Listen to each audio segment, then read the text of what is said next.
बिस्मिल्लाहिर्रहमानिर्रहीम, अस्सलाम वालेकुम, good morning and welcome to morning at home. मैं हूँ आपकी मेज़बान जुगन काज़िम और उम्मीद है कि आप सब खैर से होंगे। व्यूअर्स, पहले के वक्तों में और आज के वक्तों में कितना फ़र्क है ये तो हम बचपन से ही सुनते आ रहे हैं। अम्मा अब्बा हमेशा कहते थे पहले वक्त अच्छे थे।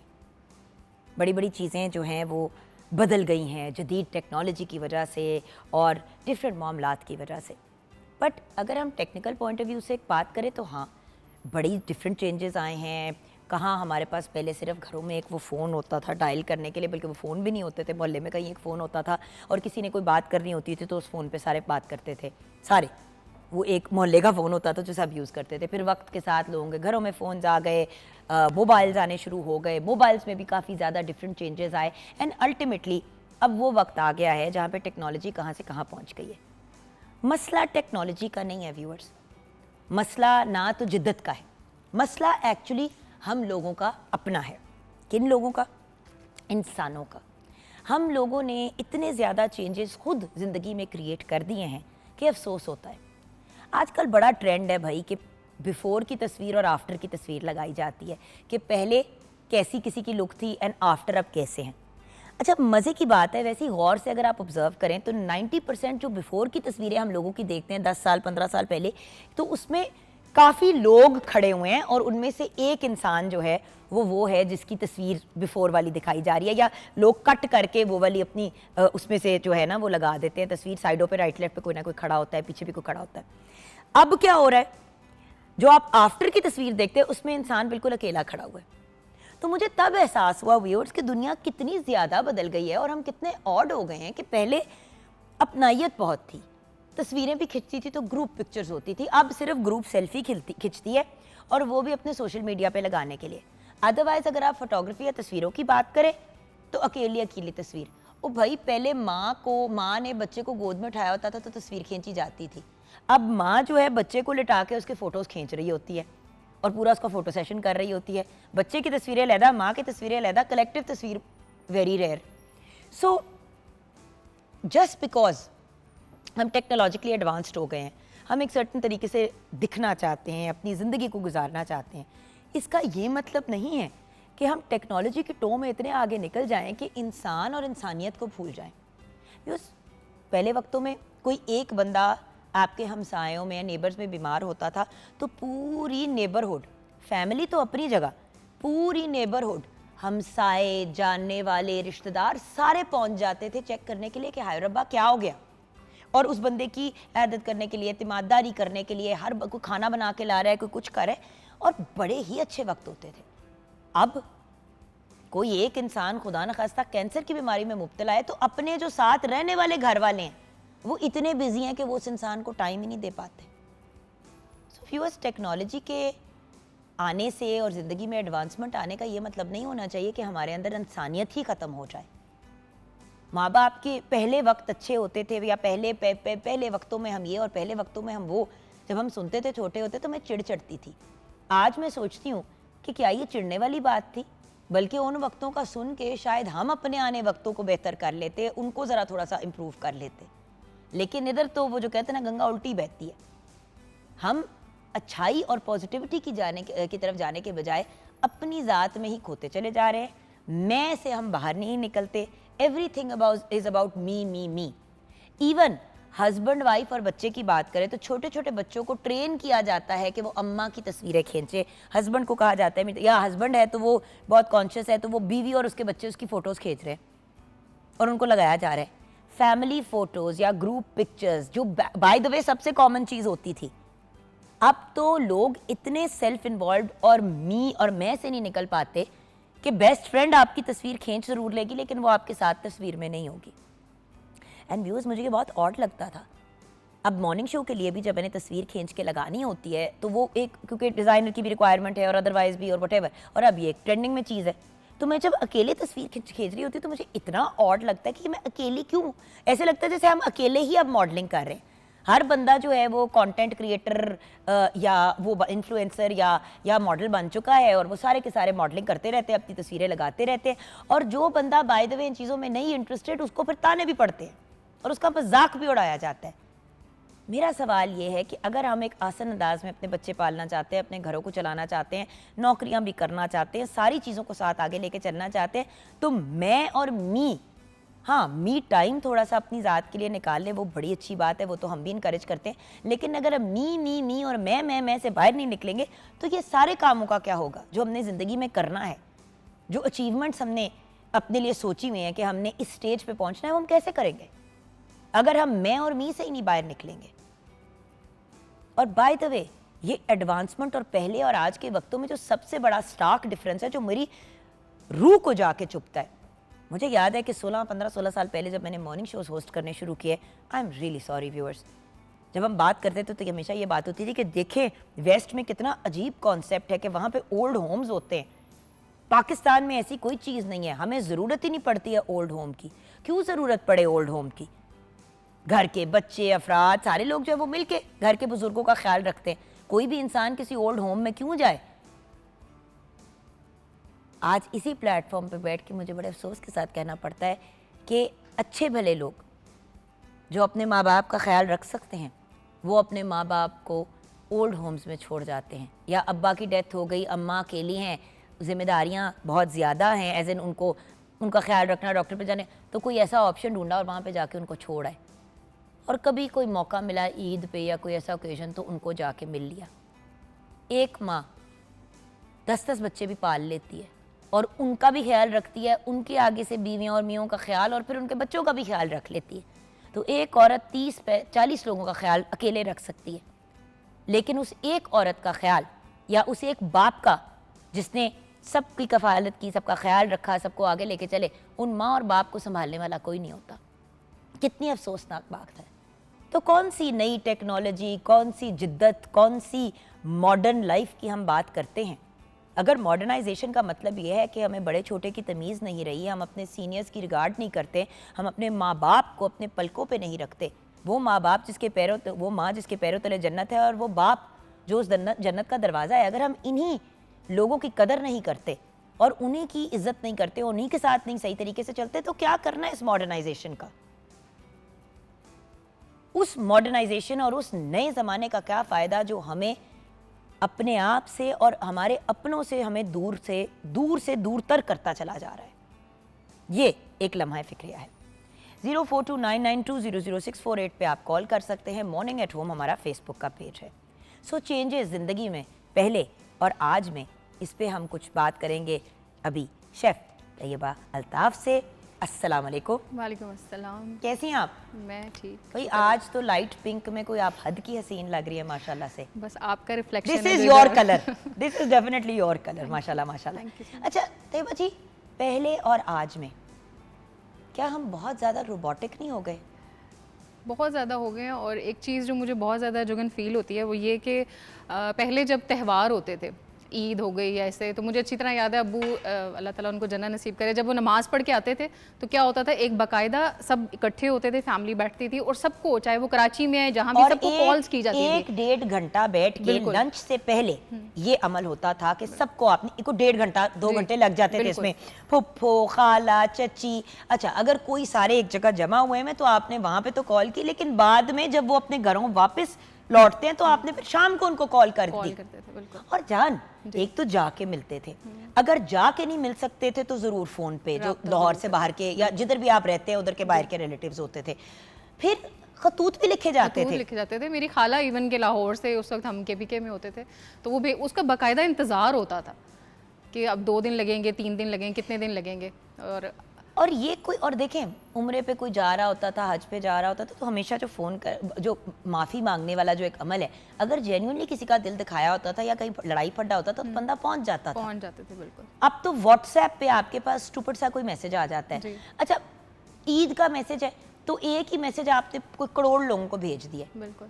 ईद वाले दिन या किसी भी ऐसे ओकेजन पे, आपकी बर्थडे हो गई, कोई ऐसा मौका हो गया, तो आपका फ़ोन भरा हुआ होता है मैसेजेस से। कितने लोग मिलने के लिए आते हैं, कितने लोग आके गले लगाते हैं, कितने लोग एक्चुअली विश करते हैं? Almost no one.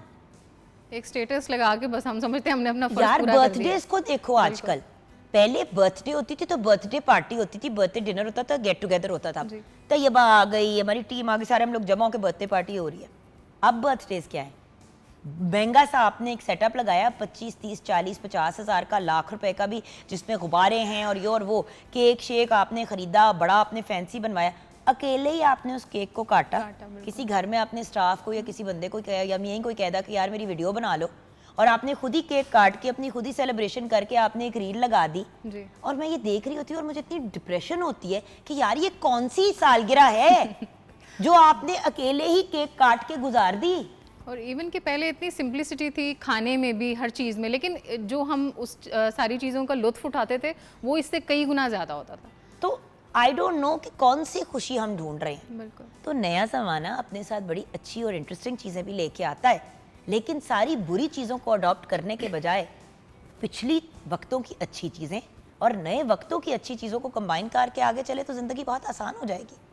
किचन में आप जानना चाहेंगे कि बन क्या रहा है मेरी जान? आज हम बना रहे हैं bang bang chicken.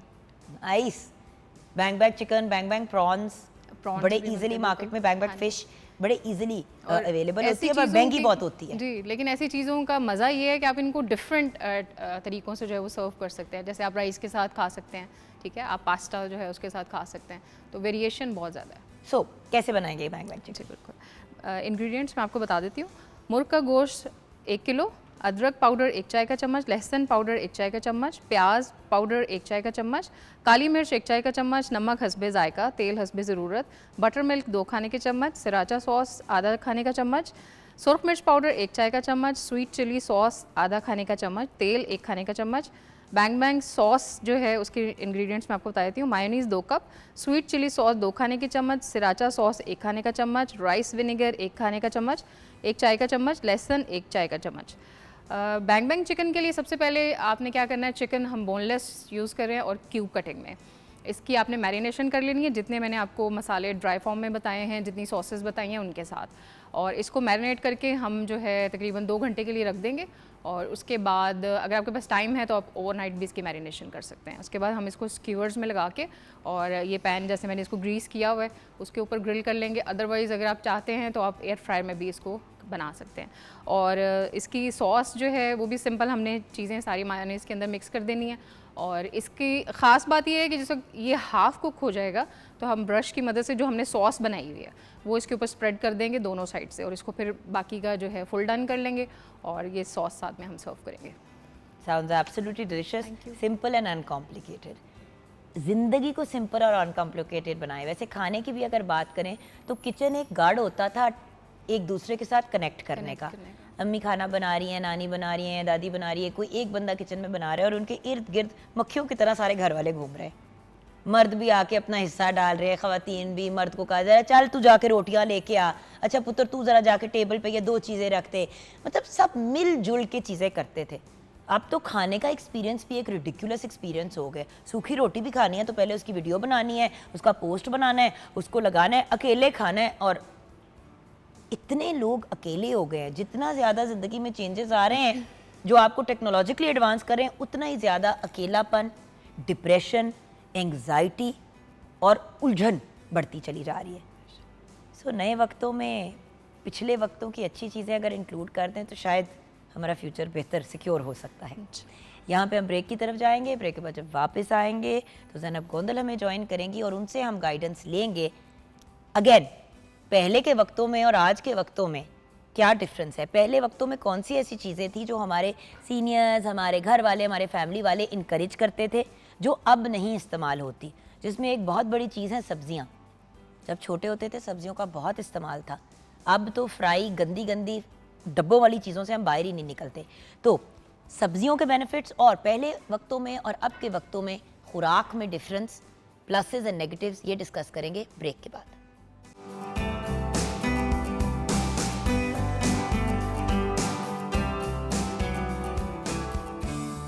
Welcome back from the break viewers. आज हमारे साथ एक बहुत ही यंग लेकिन बहुत ही ओल्ड सोल है। रूह इस बच्ची की बड़ी पुरानी है। तो जब भी बात करो तो कहती है घूम के कि हमारी नानियाँ दानियाँ मेरी अम्मी कहा करती थी, और फिर उन्हीं चीज़ों को अपने काम में भी अप्लाई करती है। Nutritionist, dietitian and food technologist Zainab Gondal हमारे साथ हैं। अस्सलाम वालेकुम। वालेकुम अस्सलाम। आज का ये टॉपिक रखने का रीज़न, यस, और उसके बाद फिर आपसे बात करने का रीज़न मैंने कुछ तो डिफाइन कर दिया ब्रेक से पहले, ठीक है। लेकिन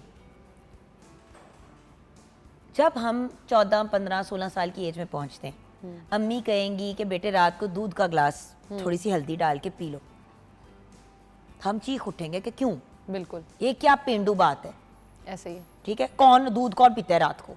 अच्छा, फिर इसी तरह खाने की अगर चीज़ हो तो देसी खाना सामने रख दिया जाए तो बच्चे घूम के कहते हैं ये क्या बकवास है। ऐसे ही देसी मुर्गी के शोरबे तैयार किए जाते थे, सालन तैयार किया जाता था, मटन की यखनियाँ निकाली जाती थी, ये सब चीज़ें होती थी। अब कुछ ऐसा नहीं होता। अब तो आपको पता है यखनियाँ भी पाउडर फॉर्म में मिल जाती हैं, ओह यस, डब्बे मिल जाते हैं आपको। वो डब्बे को खोलो तो उसमें स्टिक्स ही निकलती हैं, स्टिक को खोला आपने पानी में घोल दिया तो आपकी बोन ब्रॉथ मिल गई, यखनी हाँ मिल जी गई। बिल्कुल। अच्छा, अब इसका रीज़न एक जो है ना वो हम ये देख सकते हैं कि हमने अगर रेडीमेड चीज़ें कर दी हैं तो हमारी सेहत भी रेडीमेड ही हो गई है। हम अगर रेडी टू गो हैं, चीज़ों को करने के लिए तैयार हैं कि हमने ये लेना है वो लेना है, या खाने में अगर हम बहुत ज़्यादा वो हो रहे हैं, कॉन्शियस नहीं है, तो हम अपनी हेल्थ के साथ भी कॉम्प्रोमाइज़ कर रहे हैं, ऑफ कोर्स डायरेक्टली या इनडायरेक्टली। अब अगर जैसे आपने बात की है कि पुराने वक्त की बात हम करते हैं, पुराने वक्त की बात करने का एक रीज़न ये होता है कि आप इस चीज़ को अंडरस्टैंड करो कि तब क्या था, अब क्या है, तब सेहत कैसी थी, अब सेहत कैसी है। आपने अक्सर ये सुना होगा कि 50s में या 60s में भी जो औरतें हैं आजकल वो हेल्दी हैं, वो उनको वो तरह के घुटनों के या दर्दें या मसाइल, कमर दर्द नहीं है। और जब हम आजकल देखते हैं 9 इयर्स, 15 इयर्स में, 17 इयर्स में बच्चे कह रहे हैं मेरी कमर में दर्द हो रही है, मैं ये बॉटल नहीं उठा सकता। मतलब बनता है 10 साल का हैरान बच्चा जब आपको घूम के कहते हैं मेरी बैक में बहुत पेन है, तो माँ भी बेचारी सख्ते में चली जाती है कि क्यों। दैट्स ट्रू कि ऐसा क्या रीज़न क्या है। रीज़न यही है कि हम लोगों ने अपनी डाइट में से वो फूड निकाल दिए हैं, वो चीज़ें निकाल दी हैं जिनको हम डेली बेसिस पे जब इनकॉर्पोरेट करते थे अपनी डाइट में तो हमारी बॉडी भी हेल्दी होती थी, हमारा एक लाइफस्टाइल हेल्दी होना चला जाता था। फॉर एग्जांपल, हर घर में दूध, दही, लस्सी बहुत कॉमन थी। किसी को तब आपने सुना था कि कभी लैक्टोज इंटॉलरेंस थी? कभी भी नहीं थी, क्योंकि आप जब दूध पी के उसको हजम कर लेते हो, चलते फिरते हो, चहलकदमी करते हो, तो डाइजेशन का प्रोसेस स्पीड अप हो जाता है। आप दूध पीकर अगर लेट जाओगे काउच पे, बेड पे, तो ऑफ कोर्स वो इंडाइजेशन ही होगी आपको। आप लस्सी, कोई ऐसा घर नहीं होता था जिसमें लस्सी नहीं पी जाती थी। आजकल बच्चों को लस्सी पी लो तो वो आगे से कहते हैं नहीं मुझे तो नींद आएगी लस्सी पी के। मतलब एक सूदिंग इफेक्ट वो आपको दे रही है, लेकिन अगर उसके बाद ही आप काम करना शुरू कर दो तो आप ज्यादा इफेक्टिव हो मजे की जाओगे। बात बताऊं, दही नहीं खाएंगे लेकिन बोतल जाके खरीद लेंगे 3000 रुपए की प्रोबायोटिक, ओह यस, वो ले लेंगे। बिल्कुल ऐसे ही है। अच्छा, मजे की बात यह है कि हम अपने जिस्म में पहले डालते हैं कूड़ा जी और गंदी चीजें जी और जिस्म को नुकसान देने वाली चीजें, बिल्कुल फिर हम उनको ठीक करने के लिए उससे डबल खर्चा करते हैं ऐसे ही। और फिर अपने असल की तरफ वापस लौट जाते हैं। तो ये जो इतना खर्चा करने वाला अमल है उससे हम निकल नहीं सकते। बिल्कुल निकल सकते हैं। छोटी छोटी प्रैक्टिसेस जो हैं अगर हम अपनी डाइट में करनी शुरू कर दें, फॉर एग्जांपल जैसे हम बात कर रहे हैं दूध की, दूध को ही अगर हम डेली बेसिस पे अपने बच्चे को बचपन में ही, आप क्यों नहीं, हम जब चाय की प्रैक्टिस कॉमन करते हैं कि जी एक डेज की ऊपर रखी है, सारे घर के लिए चाय बन रही है, चाहे वो बच्चे बड़े बूढ़े, तो हम ये प्रैक्टिस कॉमन क्यों नहीं करते कि आपने जो दूध लिया है उसमें से 1 किलो दूध आप ऊपर रखें, उसमें थोड़ी सी हल्दी डाल दें, थोड़ी सी ब्लैक पेपर डालें, उसमें ग्रीन इलायची डाल के उसको अच्छी तरह से बॉईल करें और हाफ कप पी चाय, लेकिन सारा घर इकट्ठा बैठकर पिए, तो वो हेल्थ जो है वो सबके साथ इकट्ठी इक्वली डिवाइड हो रही होगी। हम जब भी पिज़्ज़ा या कुछ भी ऑर्डर करते हैं तो वो हम रख के बैठते हैं, सारा घर इकट्ठा हो जाता है, लेकिन जब भी हम कोई वेजिटेबल सैलड या कुछ भी ऐसा रख के बैठते हैं तो सब क्यों नहीं इकट्ठे होते? सब कह रहे होते हैं ये तो डाइट फूड खा रहा है, मैं इसका क्या करूं, मुझे तो नहीं इसमें इंटरेस्ट, क्योंकि हमने शायद उसकी जो एक है ना अफादियत, उसको तो छोड़ा ही है, बल्कि हमने उस फूड को निगलेक्ट करना शुरू कर दिया। अब मज़े की बात आपको बताऊं, मैं कहीं पे भी बैठी होती हूँ, मेरा घर में ख़ानदान में भी लोग मजाक भी इस बात पे अक्सर उड़ा रहे होते हैं, मेरे सामने कोई चीज़ रख के कहेंगे चलो अब इसके फ़ायदे बताने शुरू करो हमें। मतलब वो इस चीज़ को सीरियस नहीं ले रहे होते कि भाई मैं तुम्हें उसका फ़ायदा बता रही हूँ तो तुम उसको खाओगे तो तुम्हारी बॉडी पे उसके क्या इफ़ेक्ट्स आएंगे, हम नहीं करेंगे। इसे हम क्रिटिकल इतने ज़्यादा हो गए हैं, और क्योंकि अब इस ज़माने में एक और जो जिद्दत आई है वो ये है कि यंग लोग जो हैं वो उनका जो भी ओपिनियन होता है वो फै करके अगले के मुंह पे एक उल्टी की तरह थूक देते हैं। True, I am not joking. तो अब ओपिनियंस इतने स्ट्रांग हो गए हैं यंगर लॉट के भी कि बड़े भी उनको कुछ कहते हुए डरते हैं। उस दिन मैं कहीं पे बैठी हुई थी तो मेरी दोस्त की अम्मी ने कोई बात कही, तो बात कर रही थी तो उनकी ग्रैंड डॉटर अंदर आई 12 साल की, तो वो जैसे ही अंदर आई ना चुप हो गई वो। मैंने कहा आप कुछ कह रही थी? अम्मी जी कहती है नहीं नहीं मैं करती हूँ। अच्छा वो बच्ची आई, वो बात करके चली गई बाहर। मैंने कहा आप बोली क्यों नहीं? कहती है ओ तौबा करो, एदे नाल एदे सामने गल करांगी तो एते मन पै जाएगी। यानी कि वो दादो 12 साल की अपनी ग्रैंड डॉटर से घबरा रही थी। वो असल में मुझे समझा रही थी कि बेटे पंजीरी का इस्तेमाल, ये वो पंजीरी ऐसे बनाते हैं।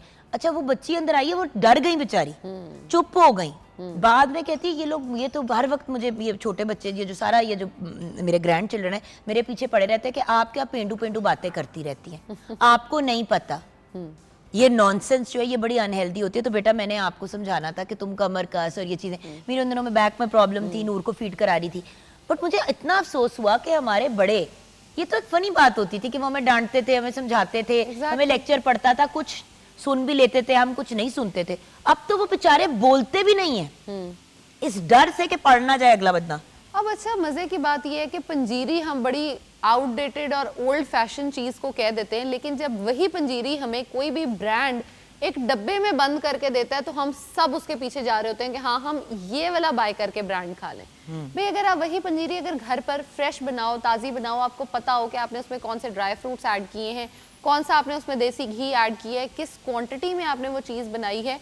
अगर फॉर एग्जांपल लड्डू की भी अगर हम बात करें, हम मोतीचूर का लड्डू है, मैं उसकी एग्जांपल देती हूँ, हम बाहर से किसी भी ब्रांड से मोतीचूर के लड्डू खरीद के खाने को तैयार हैं, लेकिन क्या मोतीचूर के लड्डू हम घर पर नहीं बना सकते? हम वही मोतीचूर का लड्डू जो है वो घर पर बनाते हुए हम चारों मग्स को पीस लें और लड्डू के अंदर हम उसी को मिक्सचर में डाल दें और उसको हम बनाकर खाएं, डेली बेसिस पे खाना शुरू कर दें। जैसे आप कमर कस की आपने बात की, आप कमर कस को उसमें ऐड ऑन कर दें तो आपकी आधी से ज़्यादा जो बीमारियां हैं वो वैसे ही ख़त्म हो जाएंगी चीज़ों को।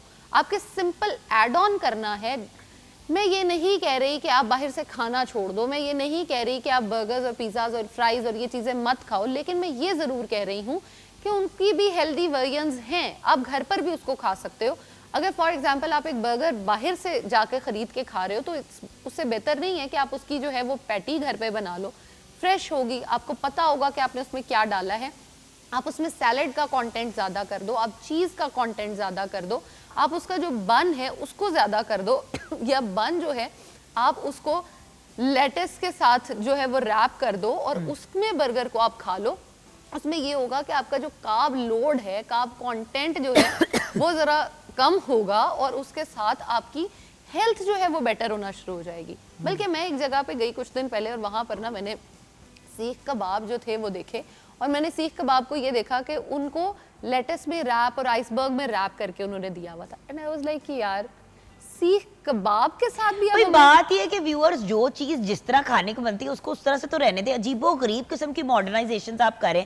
सीख कबाब बाय सेल्फ भी खाया जा सकता है, सैलेड के साथ भी खाया जा सकता है। सीख कबाब रैप पता नहीं क्या होता है। मैं तो कसम से इनोवेशंस पे हैरान हूँ कि क्या क्या इनोवेशंस हम करें, लेकिन हाँ कुछ इनोवेशंस मुझे पसंद भी हैं। फॉर एग्जांपल जैसे हम टॉर्टिला रैप जो है उसके अंदर अपनी सारी चीज़ों को लगाकर खा रहे होते थे, तो अब बच्चों को एक मैंने उस दिन रेसिपी खुद ट्राई भी की और मैंने देखी भी। उसमें क्या था कि आपने जो है वो ऑमलेट की तरह अंडे को फेंटा और आपने अंडे को पूरे अपने पैन में जो है वो बड़ी थिन सी लेयर पे स्प्रेड कर लिया और आपने उसको कुक करने के बाद उसके अंदर चीज़ें लगाकर बच्चों को दी। अब बच्चे के लिए तो वो एक रैप है, उसको नहीं पता कि ये टॉर्टिला है या ये अंडा है या ये क्या है। वो बचपन से उसको खाने की आदत पड़ जाएगी, वो बड़े होते तक खाता चला जाएगा। और बड़ी फेवरेट चीज़, अब जैसे खाकीना की उस दिन आप और मैं बात कर रहे थे, आजकल के बच्चों को कहे कि जी खाकीना खाना है, दिल भी लाइक ये कौन सी खाने की चीज़ है, ये आप क्या खा रहे हो। हालांकि मुझे तो बहुत पसंद है, मजा आता है। बचपन में नाश्ता जब हम तंग आ जाते थे वही चीज़ खा खा के वही फ्राई अंडा, वही ऑमलेट, वही स्क्रैम्बल अंडे, तो खागीना बनाया जाता था कि चलो हाँ मजा आता है। और संडे को अक्सर ऐसे होता था कि संडे को अगर हलवा पूरी इस तरह की चीजें बने तो खागीना भी साथ बन रहा है। बिल्कुल एक फैंसी डिश होती थी और आजकल लोग उसको कुछ समझते ही नहीं, परवाते ही नहीं, आई वुड से। पर देखो ना, अब एक और चीज, कुछ साल पहले प्रोटीन प्रोटीन प्रोटीन प्रोटीन का ट्रेंड आ गया कि भी प्रोटीन ज्यादा से ज्यादा खाएं और फल और सब्जियों को साइडलाइन कर दें। मुझे हैरत होती है कि लोग खाना खाने के बजाय प्रोटीन शेक पीना प्रेफर करते हैं। My God. अच्छा देखें, एक चीज़ समझना बहुत ज़रूरी है। और यहाँ पे एक बात क्लियर भी कर दूं कि प्रोटीन जितना आपको लगता है कि आपको ज़रूरत है उतनी आपको बिल्कुल भी ज़रूरत नहीं है। हमारी बॉडी की प्रोटीन की रिक्वायरमेंट बहुत कम है। हम बहुत ज़्यादा खा के खुद को ख़राब कर रहे हैं, अपनी खुद को किडनीज खराब को ख़राब कर रहे हैं। इसीलिए तो हर बंदे को यूरिक एसिड है। एग्जैक्टली आपने सैलड्स का कॉन्सेप्ट जो है वो बेसिकली है क्या है? आपका फॉर एग्जांपल ये पेट है, पेट का ये पोर्शन है आपका, ठीक है। आपका इतना कम अज़ कम सैलड से पहले अगर आप फिल कर लेते हो तो ऊपर आपका सिर्फ इतना सा पोर्शन बचता है जिसको आपने कार्ब से, प्रोटीन से फिल करना है। लेकिन अगर आपने ये सैलड निकाल दिया है, आपने डायरेक्ट प्रोटीन्स पहले खाए हैं या कार्ब खाए, आप 2 रोटी और साथ अपने कोई भी फॉर एग्जांपल कीमा ले लें, सालन ले लें, कोरमा ले लें, कढ़ाई ले लें, कुछ भी आपने लिया है, आपका मैक्सिमम पेट यहाँ तक भरेगा। आपको होगा स्टिल इतना खाने के लिए जगह मेरे पास बाकी है, आप ओवर ईट करोगे।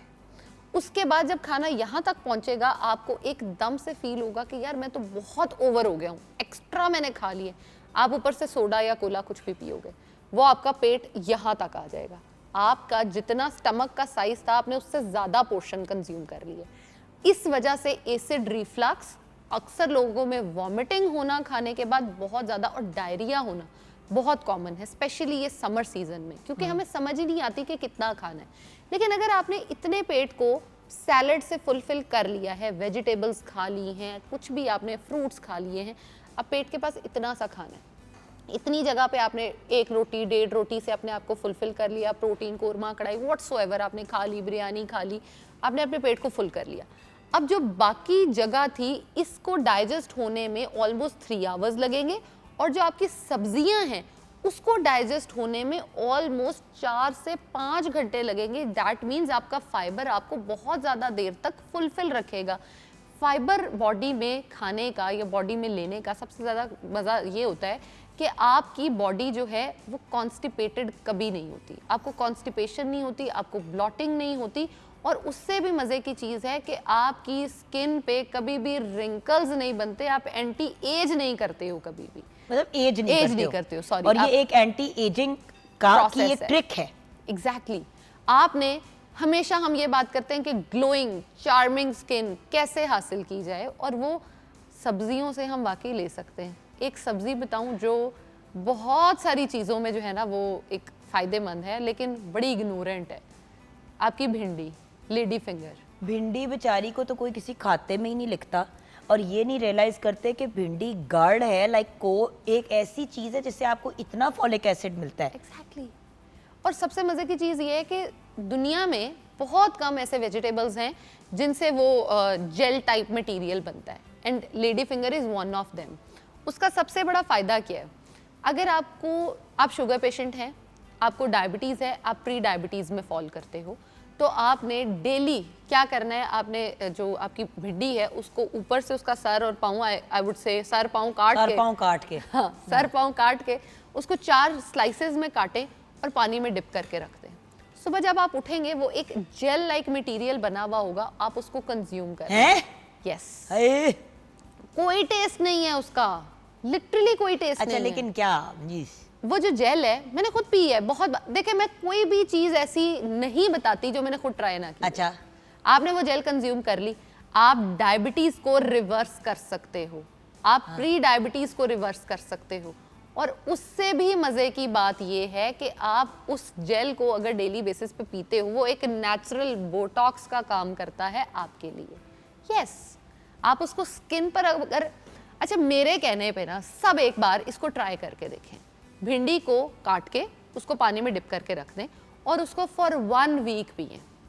अपनी स्किन के ट्रिमेंडस रिजल्ट्स जो है ना वो आप सबने फिर मेरे साथ जरूर शेयर करने हैं, आई वुड से। और ये रात को डिप करना है? रात को डिप करना है, सुबह आपने पी लेना है। और फ्रिज में रखना है या बाहर रखना है? आजकल जो सीजन है फ्रिज में रखेंगे तो बेहतर है, आगे जब सर्दियां आ जाएं तो बाहर भी आप रख सकते हैं। ठीक है।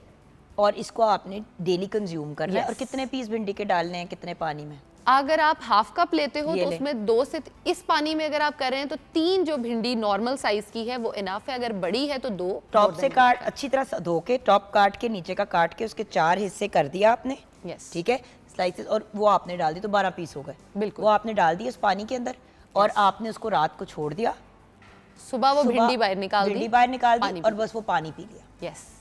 दूसरा तरीका इसको बनाने का ये हो सकता है, अगर आपको याद नहीं रहता बनाना, क्योंकि अक्सर लोग मुझे ये बताते हैं कि जी हम रात को भूल जाते हैं, कुछ और तरीका बताएं, तो उसका तरीका ये है, उन्हीं 3 भिंडी को आप सुबह मॉर्निंग में लें, पानी डालें एक पैन में, उसके ऊपर इसको कुक करने के लिए रख दें। तकरीबन 3 से 4 मिनट के बाद वो एक जेल उसकी बन जाएगी। उसके बाद आप इसको फ्लेम से रिमूव कर दें, उसको ठंडा होने दें। जब वो अच्छी तरह से ठंडा हो जाए तब आप उसको अपने फेस पर अप्लाई करें या कंज्यूम भी कर सकते हैं। फेस पर अप्लाई करने के बाद लिटरली 1.5 वीक के बाद यू विल सी बेस्ट, आपकी स्किन टाइट हो जाती है और जो ओपन पोर्स का मसला है वो बहुत हद तक रिजॉल्व हो जाता है आपका। अच्छा, यहाँ पे ब्रेक की तरफ चलेंगे। ब्रेक के बाद जब वापस आएंगे, भिंडी लगाने की और उसको जेल निकालने का तो बताती है, पर भिंडी खाने का सही तरीका क्या है? क्योंकि जब हम सब्जियों की बात करते हैं व्यूअर्स, तो भिंडी को तो फ्राई कर करके जब तक वो सड़ के काली नहीं हो जाती हम खाते नहीं हैं। मैं अक्सर सोचती हूँ कि सड़ी हुई काली भिंडी का हमें क्या फ़ायदा, लेकिन जब उसको नहीं पका के उस तरह से खाते तो वो जैसे लिजी लिजी सी होती है और वो बहुत से लोगों को बॉदर करती है। भिंडी हो गई, करेले हो गए, कद्दू हो गए, बैंगन हो गया, पालक हो गई, ये सारी ऐसी सब्जियां हैं जो अवेलेबल होती है वाफिर मिकदार में और बहुत महंगी भी नहीं होती। ब्रेक के बाद बात करेंगे।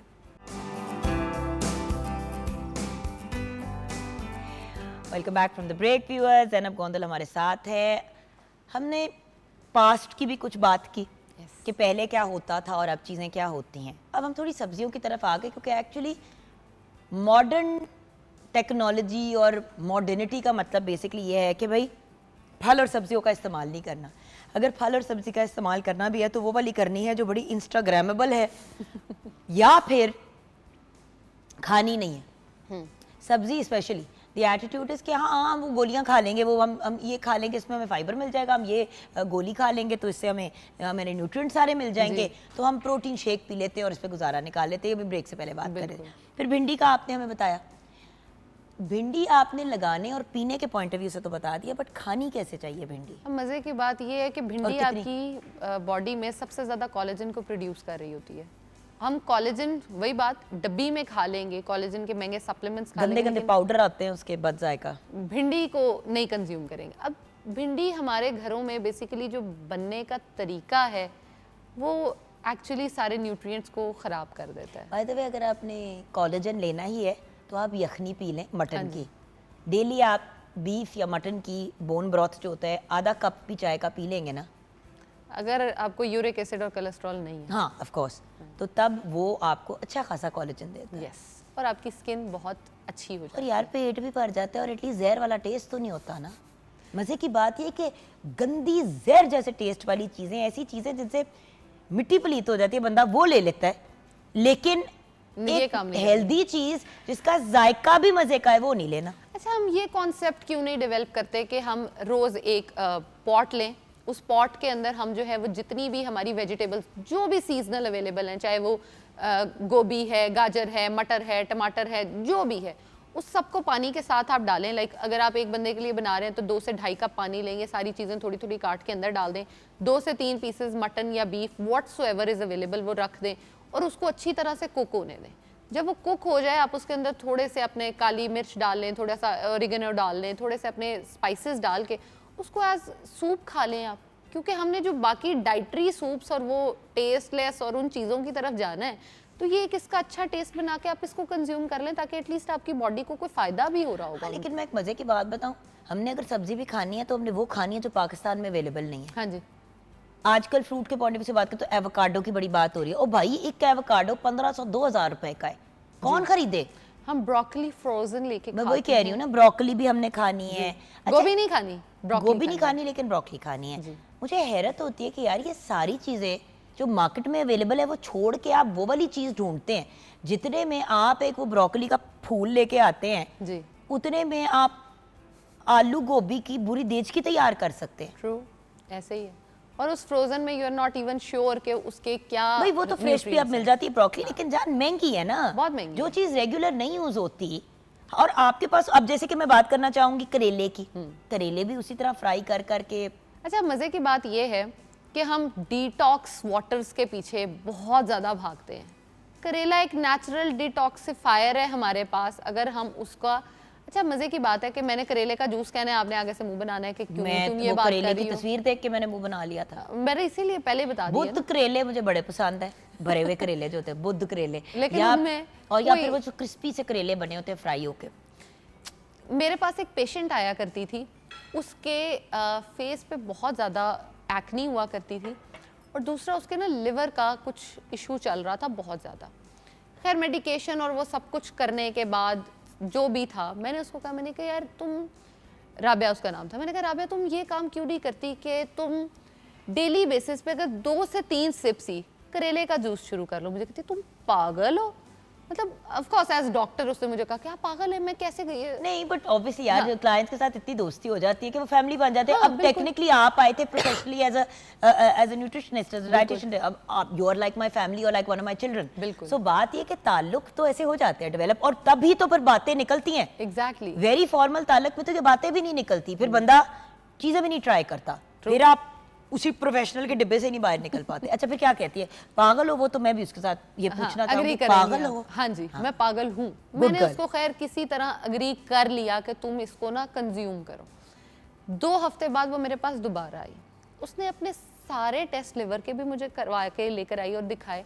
लिटरली उसके सारे प्रॉब्लम सॉर्ट आउट हो चुके थे, उसकी स्किन पे एक्नी मार्क तक नहीं बचा था 2 हफ्ते के अंदर अंदर। कैसे हो सकता है? क्योंकि करेला एक नेचुरल डिटॉक्सिफायर है, आपकी जो बॉडी है उसको क्लेंस करता है। आपका जो खून होता है ना, खून के रेड ब्लड सेल्स जिनको आप खून के खुलिये भी कहते हैं, वो गंदे होने शुरू हो जाते हैं बाय द टाइम, क्योंकि हम जो भी फास्ट फूड्स खा रहे होते हैं, जो भी चीज़ें खा रहे होते हैं, हम सॉफ्ट ड्रिंक्स पी रहे होते हैं, वो हमारी बॉडी में जाके बहुत ज़्यादा ऑक्सीडेंट्स बना रहे होते हैं और फ्री रेडिकल्स बना रहे होते हैं। अब होता क्या है, जब हम करेले को इनकॉर्पोरेट कर रहे हैं डाइट में, वो करता क्या, जितने भी वो फ्री रेडिकल्स थे जिन्होंने कैंसर कॉज करना था, जिन्होंने एक्नी बनानी थी, जिन्होंने टीबी बनानी थी, बहुत सारी और बीमारियां बॉडी में बनानी थी, वो उनको जाके बॉडी से वाइप आउट करता है, स्लोली एंड स्टेडीली बॉडी से साफ कर देता है।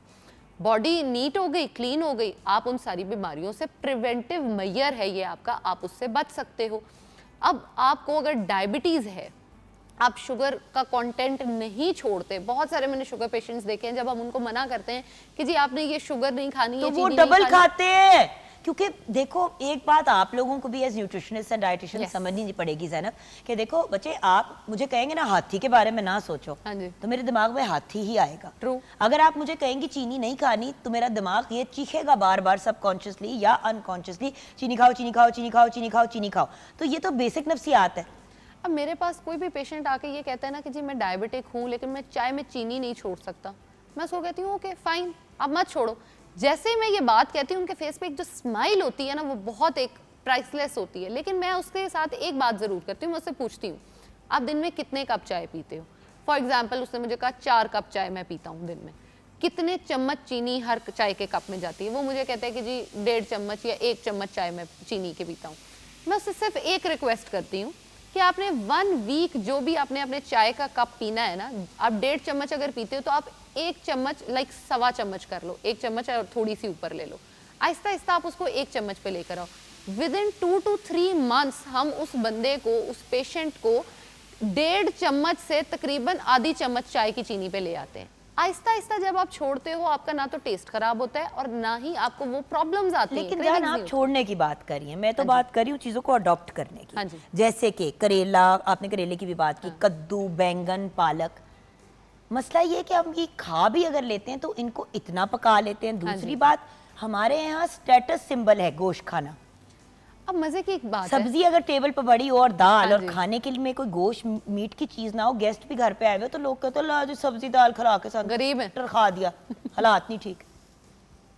हालांकि दाल जो है वो एक प्रोटीन का बड़ा अच्छा सोर्स है और आप अगर उसको कंज्यूम कर रहे हो, उसको खा रहे हो, तो दाल आपको एक बड़ी एफिशिएंट एनर्जीज प्रोवाइड करती है। बड़े अमाइनो एसिड्स उसमें मौजूद होते हैं, बड़े न्यूट्रिएंट्स उसमें होते हैं जो दालों और सब्जियों से आप ले सकते हैं। गोश्त आपको वो कभी भी नहीं दे सकता। बिल्कुल। कद्दू की अगर मैं बात करूं, अगर मैं शलजम की फॉर एग्जांपल, हम कहते हैं जी सेब आजकल 600-650 रुपए किलो मिल रहे हैं, महंगे हैं बहुत, हम अफोर्ड नहीं कर सकते। एक मिसाल है, हम डेली बेसिस पे सेब नहीं खा सकते। तो जो शलजम है उसके और जो सेब है, दोनों के न्यूट्रिएंट्स ऑलमोस्ट सेम है। आप अगर शलजम डेली बेसिस पे खाना शुरू कर दो, शलजम उस हिसाब से बहुत सस्ते हैं, आप शलजम खाना शुरू कर दो, आपकी बॉडी को वही न्यूट्रिएंट्स मिल रहे हैं जो एक सेब खा कर हैं। हम एन एप्पल अ डे को छोड़ के शलजम अ डे अगर कर दें तो आप बहुत हेल्दी हो सकते हो उससे। छोटे छोटे चेंजेस करने से आपकी लाइफ भी अच्छी हो जाती है और आपकी पॉकेट भी सेव्ड रहती है। एंड अल्टीमेटली वही चीज़ ना भी जो मैं बार बार एक बात कह रही हूँ कि ज़रा इन चीज़ों से बाहर निकलना है कि स्टेटस सिंबल और ये वो। कसम से दाल रोटी बनी होती थी, लोग आराम से खा रहे होते थे, कोई आता था वही साथ बैठ के खा जाते थे। अब क्या होता है, कोई गेस्ट आ गए तो फौरन से पहले जो घर में दाल रोटी बनी है, जो एक्चुअली हेल्थ और उसका खजाना है, उसको साइडलाइन करा दी, बाहर से गंदा सा कोई बर्गर मंगा लिया, पिज्जा मंगा लिया, या बाहर से दाल की माश की दाल मंगा ली, लेकिन घर का नहीं खाना। बल्कि मुझे बड़ा मज़ा आया था कि कुछ टाइम पहले, मेरा ख्याल है 1-2 हफ्ते शायद पहले, मैं शो पे आई हुई थी तो यहाँ पर दाल वीक चल रहा था। मैं इतनी एक्साइटेड होके मैं डेली देख, अच्छा आज कौन सी होगी, आज कौन सी होगी, और इतना मजा और आता बाय द था वे दालें तो हमने सिर्फ दालें ही कवर की, हमने एक्चुअली पल्सेस एंड लेग्यूम्स पे तो जा ही नहीं पाए, क्योंकि हमने एक वो आई थिंक चने के साथ कुछ बनाया था उसमें, बट बाकी सब दालें थी। ओ भाई, लोबिया, लाल सफेद, काले चने, सफेद चने, आपकी दालों कितनी चीजें हैं। एग्जैक्टली इतनी वैरायटी है जिसको आप डेली अगर कंज्यूम करना शुरू कर। अच्छा, एक चीज़ जो है ना, छोटी छोटी चीज़ें हैं अगर हम गौर करें तो, आपने रेड किडनी बीन्स को अगर कभी, जो आपका काला या लाल लोबिया जिसको हम कहते हैं, उसको नोटिस किया, उसकी शेप बिल्कुल आपकी किडनी की तरह ही होती है, इसीलिए उसको किडनी बीन्स भी बोला जाता है। जिन लोगों को गुर्दे में पथरी हो जाती है या गुर्दे के और मसाइल होना शुरू हो जाते हैं, अगर वो डेली बेसिस पे अपनी ये बीन्स जो हैं वो इनकॉर्पोरेट करते हैं डाइट में, तो वो उस प्रॉब्लम से बहुत हद तक आप बच सकते हो, आप उसको रिजॉल्व कर सकते हो। और ये चीज़ें जो हैं, दालें, चने, अगर दाल और चावल की मैं बात कर रही हूँ, दाल और चावल दोनों का ग्लाइसेमिक इंडेक्स, ग्लाइसेमिक लोड जो है आपकी बॉडी पे, उसका जो एक इफेक्ट है उसमें बहुत ज़्यादा डिफरेंस है। आप अगर चावल हम कह रहे हैं वो आपकी शुगर को स्पाइक देता है, तो दाल उसको पकड़ के नीचे ला के बैलेंस कर देती है कि भाई इधर। मिर्च मसाला अगर हम दाल में तेज़ फॉर एग्जांपल हो जाता है, कर देते हैं, तो जो बॉयल चावल है वो साथ उसको बैलेंस आउट कर देते हैं। आपको कभी भी स्टमक अल्सर्स नहीं होते अगर आप बहुत ज़्यादा स्पाइसी फूड नहीं खाते हो। तो आपने अगर दालें जो हैं वो खानी शुरू कर दी हैं और आप उनको एक चावलों के साथ वो कर रहे हो, तो वो एक बड़ी मज़ेदार चीज़ हो जाती है। अब पालक, जैसे आप बार बार कह रही थी, हम जब बात करते हैं कि जी आयरन की डेफिशिएंसी, यार पालक साग वटेवर पका पका के उसका भुरकस निकाल दे, वो शुरू होती है हरी, और जब तक आपके सामने आती है वो कोई डार्क ग्रीन ब्लैक कलर की होती है। अब आलू पालक या पालक गोश्त हमारे यहाँ बड़ा, या पालक पनीर, भाई आलू पालक की एक बात जरूर बताऊंगी, आलू पालक एक्चुअली वो वाहिद चीज़ है जिसमें आप पालक ओवर कुक ना करें तो उसका टेस्ट बिल्कुल ठीक रहता है। yes. आलू गोश्त की, अच्छा पालक गोश्त की हमें इतनी आदत पड़ गई कि पका पका के पालक को पका पका के उसका बेड़ा गर्क कर दें। भैया आप गोश्त वगैरह सारा कुछ भून भान के एंड में पालक डाल के उसको थोड़ा सा स्टर कर दें। मसला ये है कि हमें बिल्कुल मलीदे जैसे चाहिए वो। अगर हम डेली बेसिस के अपने सैलड में, हम कुकिंग की बात मैं फिर करती हूँ, डेली सैलड में पालक ला के आप रख लें, अगर उसके 2-3 पत्ते काट के आप छोटे छोटे करके अपना जो घर पे सैलड डेली बन रहा है उसमें पालक डाल दें, तो आपके बच्चे भी उसको खा रहे होंगे, आप खुद भी खा रहे होंगे डेली। मैं इस चीज़ को वो प्रमोट भी करना चाहती हूँ कि आप अपनी, depending on the family size, आप खीरा लें, टमाटर लें, प्याज लें, उसके अंदर जो है आप चने डाल लें, आप थोड़ी सी पालक डाल लें, थोड़ा सा आप उसके अंदर जो है बीट रूट डाल लें, चुकंदर जो है वो डाल लें, थोड़ा सा लेमन ऊपर स्क्वीज़ करें और ऑलिव ऑयल ऊपर स्क्वीज़ कर दें। ये एक इतना मजे का सैलेड है कि इसके बाद मेरा नहीं ख्याल कि आपको रोटी की भाई चाट टाइप है, बेशक थोड़ा सा चाट मसाला, नींबू डाल दिया, इमली की चटनी थोड़ी सी डाल दो with a little bit of chaat masala, बिल्कुल आप उसको मॉडिफाई कर सकते हैं। लेकिन अल्टीमेटली जितना ज्यादा सब्जियों को पकाएंगे उतनी उनकी अफादियत कम होती जाएगी और फायदा कोई नहीं है। और बाय द वे इस चीज से निकल आए कि सब्जी और फल जो है वो आपका वेट में, ये बहुत पुरानी सोच है। Protein, carbohydrates, fats, vitamins, minerals, पानी, ये सारी चीज़ें कंबाइन करके ही एक हेल्दी लाइफस्टाइल बनता है। एंड में क्या कहोगे? लाइफ जो है वो आपकी सिर्फ इसी चीज़ के इर्द गिर्द रिवॉल्व करती है कि आप खाते क्या हो। अगर आप अपने मैक्रो न्यूट्रिएंट्स और माइक्रो न्यूट्रिएंट्स को बैलेंस कर लो, मैनेज कर लो, तो आपको ज़िंदगी में किसी और चीज़ की जो ज़रूरत है वो रहती ही नहीं है। वेजिटेबल्स भी खाएं, और मैं तो यही कहूँगी ज़्यादा वेजिटेबल्स खाएं ताकि आप ज़्यादा देर तक जवान रह सकें।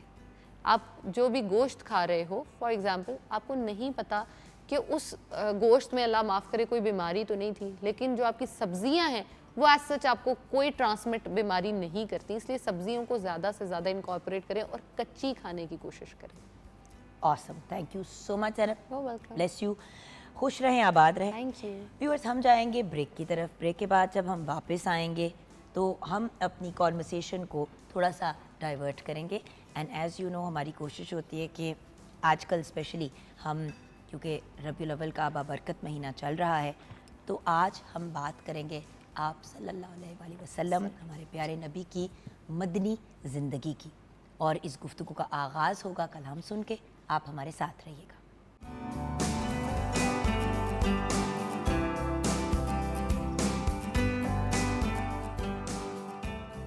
Welcome back from the break viewers.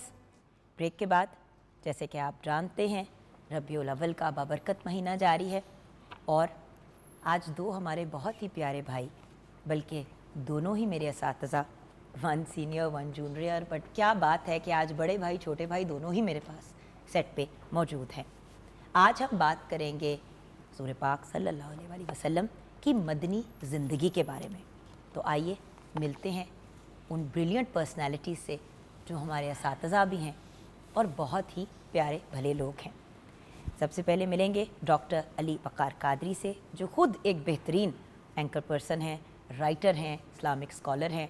और सच्ची बात बताऊं, मैंने जब भी कोई काम करना होता है मज़हब से रिलेटेड तो मेरे कंटेंट हेड भी होते हैं। अस्सलाम वालेकुम अली भाई। वालेकुम अस्सलाम रहमतुल्लाह। डॉक्टर साहब ठीक ठाक हैं आप? अल्लाह का फजल है, अल्हम्दुलिल्लाह। अब व्यूअर्स, जो दूसरी पर्सनैलिटी है उनका तो नाम लेते हुए भी 10 दफ़ा मैं इसलिए सोचती हूँ क्योंकि इतनी ब्रिलियंट और इतनी प्यारी पर्सनैलिटी, दिखते हुए तो जो वो काम करते हैं जो करते हैं, लेकिन जो छुपे काम करते हैं वो बहुत बड़े काम हैं। आप एक बेहतरीन इस्लामिक स्कॉलर तो हैं ही, बट एक ब्रिलियंट नात को शायर भी हैं। हमारे साथ अल्लामा डॉक्टर मोहम्मद शहजाद मुजद्ददी साहब हैं। अस्सलाम वालेकुम डॉक्टर साहब। वालेकुम अस्सलाम व रहमतुल्लाह, बहुत शुक्रिया। अब क्या करूं भैया, डॉक्टर साहब कहूं या अल्लामा साहब कहूं? अब तो डॉक्टर साहब कहने दें। तो डॉक्टर मुजद्ददी साहब, शुरू करते हैं। देखिए, इतना हमारा टॉपिक ही इतना खूबसूरत है और आप लिखते भी इतना खूबसूरत है। मेरा बड़ा दिल है कि अगर आपकी ही कोई लिखी हुई चीज़ से किसी तरीके से हम शुरू करें, एक ब्लेसिंग भी हो जाएगी और फिर अपनी गुफ्तगू का आगाज़ करेंगे। जी मुजद्ददी साहब। बिस्मिल्लाहिर्रहमानिर्रहीम।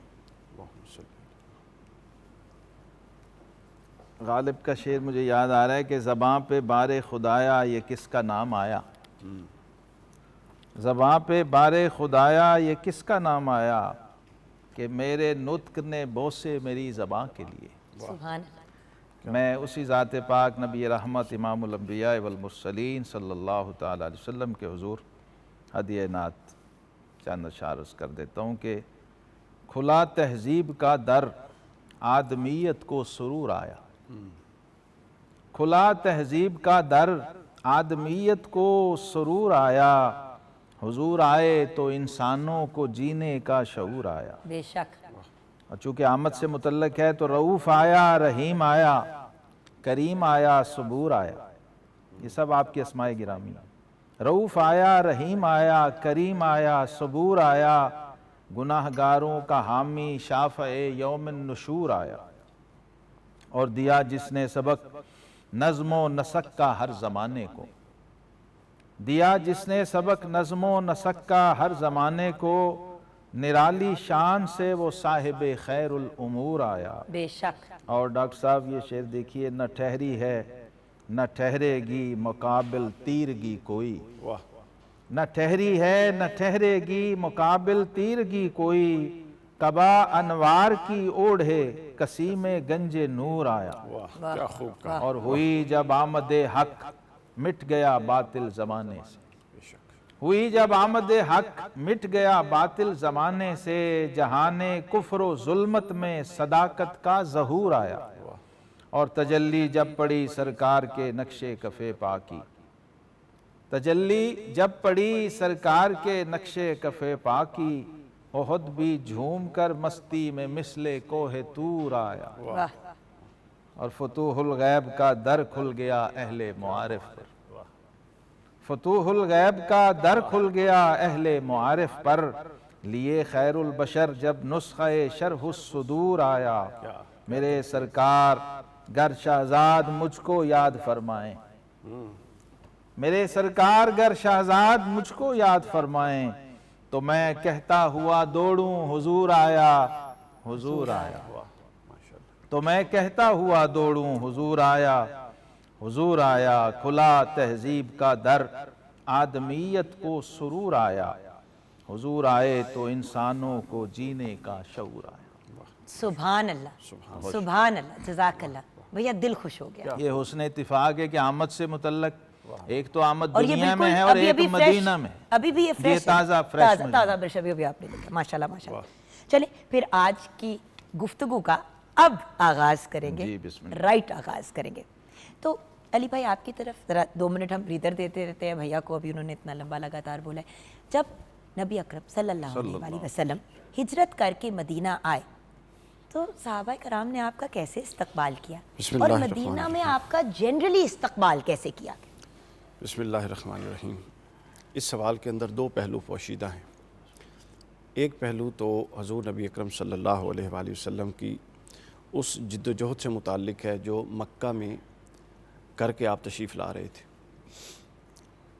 हज़ूर अलैहिस्सलातु वस्सलाम की आदत मुबारक थी कि अल्लाह का पैगाम देने के लिए कोई मजमा होता, जहाँ पर मेले होते, कोई इवेंट होते अरब तहज़ीब के, तो उनमें तशरीफ़ ले जाते और मुवाफ़िक लोग देख के, संजीदा लोग देख के उनमें अल्लाह का पैगाम उनके सामने रखते और इस इंतज़ार में थे कि अल्लाह की तरफ से नुसरत का दरवाज़ा कब खुलता है और मुअय्यदीन दीन और नुसरत दीन करने वाले लोग कब मैसर आते। बिलाखिर अल्लाह ताला ने मदीने पाक का दरवाज़ा खोला। अच्छा, यहाँ पर मक्का की तमाम मुश्किलात हमारे पेश नज़र रहीं। अल्लाह का रसूल हैं, इमामुल अंबिया हैं, अल्लाह के महबूब हैं, वजह तख्लीक़ कायनात हैं, लेकिन प्रैक्टिकल अप्रोच देखिए जो अल्लाह ताला ने सीरत नबवी के ज़रिए हमें दी कि पैगाम इलाही है, दुनिया के अजीम तरीन इंसान के ज़रिए आ रहा है, लेकिन दावत के तमाम मराहिल से गुज़ार के उस पर लाया जा रहा है। 13 साल की जिद्दोजहद है, मुश्किलात हैं। अल्लाह चाहता तो बैक आन भी तो मदीना का दरवाज़ा और आसानियाँ खोल सकता था। तो अल्लाह ने पैगाम दिया कि अगरचे कि अल्लाह के पैगाम की ही बात हो, बाकी बातें तो ज़ाहिर है उससे छोटे दर्जे की है ना, अगरचे कि अल्लाह के पैगाम की ही बात हो तो उसके लिए कमा हक़ हो जिद्दोजहद करें, कोशिश करें, स्ट्रगल करें और आखिरी हद तक अल्लाह पर तवक्कुल करते हुए लगे रहें। अल्लाह की ज़ात जब चाहेगी दरवाज़ा खोलेगी। ये अहले दावत और हमें तमाम दुनियावी अमूर में भी इस बात का एक सबक मिलता है इसके अंदर कि हमने आखिरी हद तक जिद्दोजहद करनी है और साथ अल्लाह से दुआ करनी है कि वो दरवाज़े खोले। जब अल्लाह ने दरवाज़ा खोल दिया, मदीने पाक तशरीफ़ ले आए। अब मदीना में कुछ लोग पहले इस्लाम कबूल कर चुके थे, तो हज़ूर अलैहिस्सलातु वस्सलाम के आमद की जब ख़बर मिली तो अहले मदीना के वो शाख और वो लोग जो मुहिब्बीन थे, जो इस्लाम कबूल कर चुके थे, वो मदीना शहर के बाहर दरवाज़े पर आते और वो ऊंचे पहाड़ जहाँ से काफ़िले आते नज़र आते हैं वहाँ आके देखा करते। हर सुबह आते और जब धूप अपनी शिद्दत पे होती, शेख मुहक्किक लिखते हैं, शिद्दत अख्तियार करती तो वो चले जाते और फिर शाम में आ जाते और फिर जब रात का अंधेरा होने लगता तो चले जाते। हत्ता कि एक दिन ऐसा हुआ कि जब वो आए, ये 2-3-4 दिनों की एक्टिविटी चलती रही।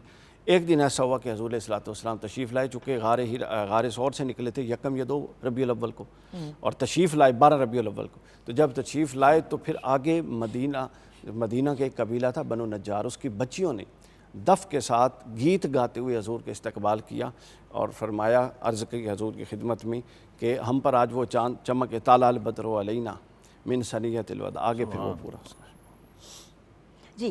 तो डॉक्टर मुजद्ददी ये बताइए, मुझे इतनी खुशी हो रही है ना अल्लामा साहब ये बात कह के।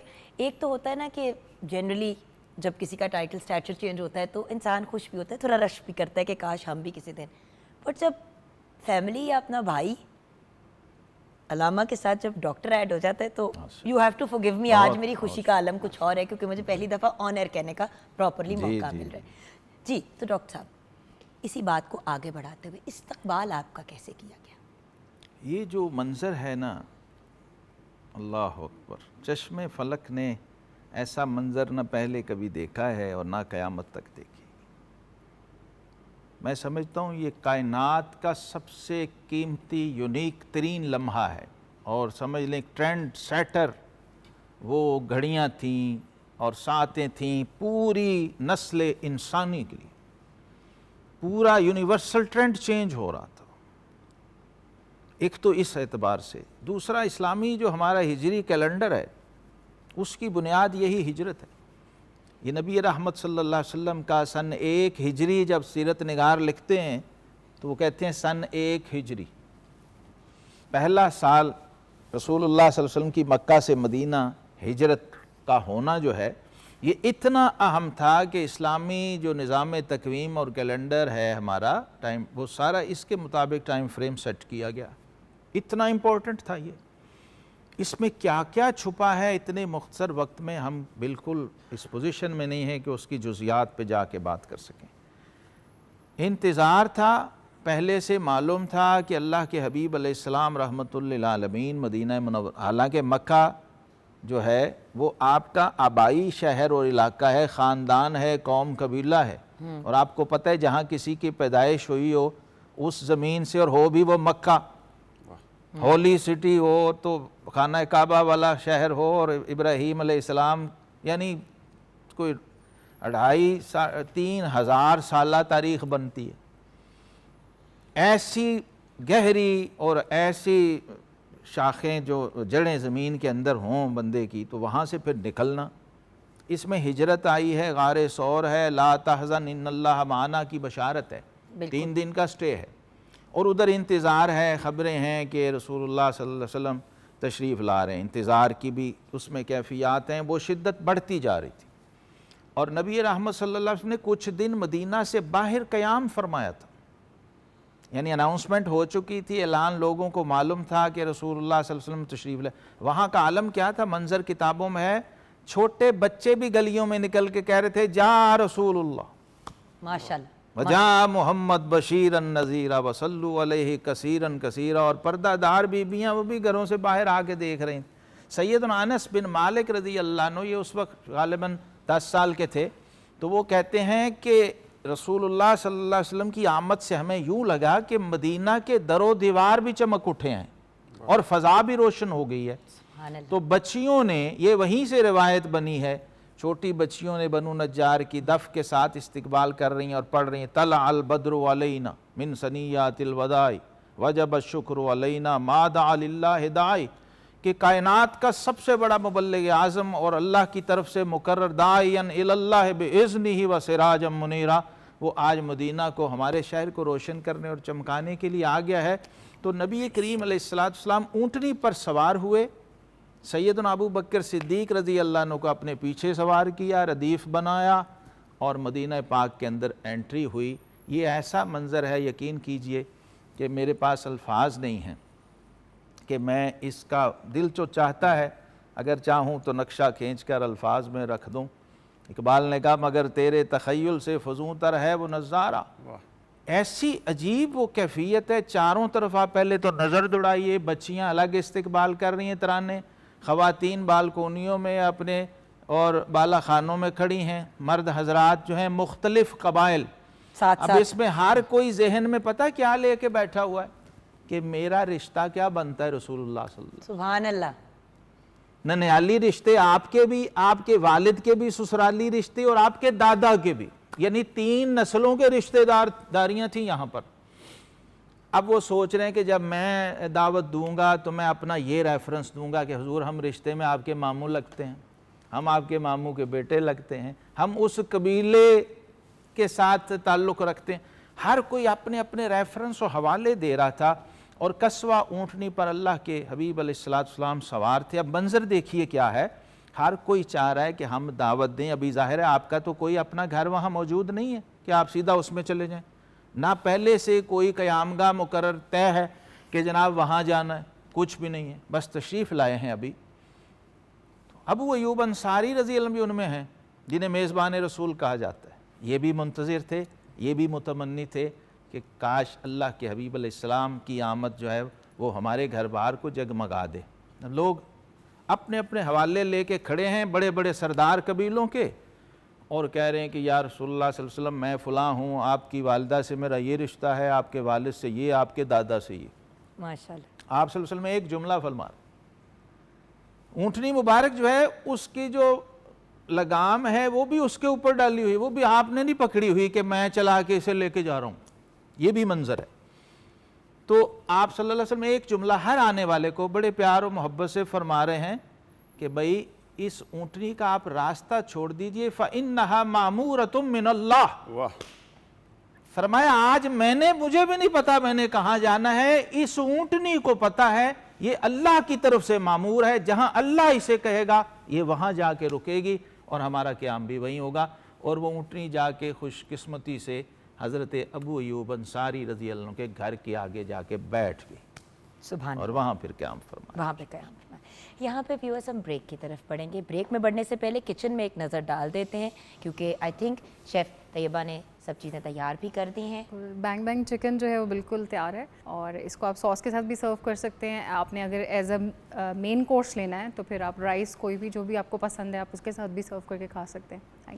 Thank you so much Taiba ji, बहुत बहुत शुक्रिया। यहाँ पे व्यूअर्स हम ब्रेक की तरफ जाएंगे। ब्रेक के बाद वापस आएंगे।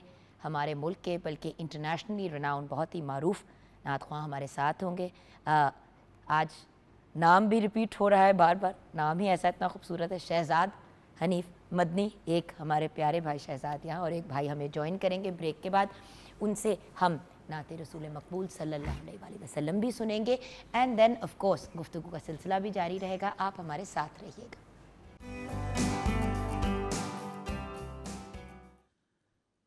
लेके पहलू में गमे उम्मते नादार आए,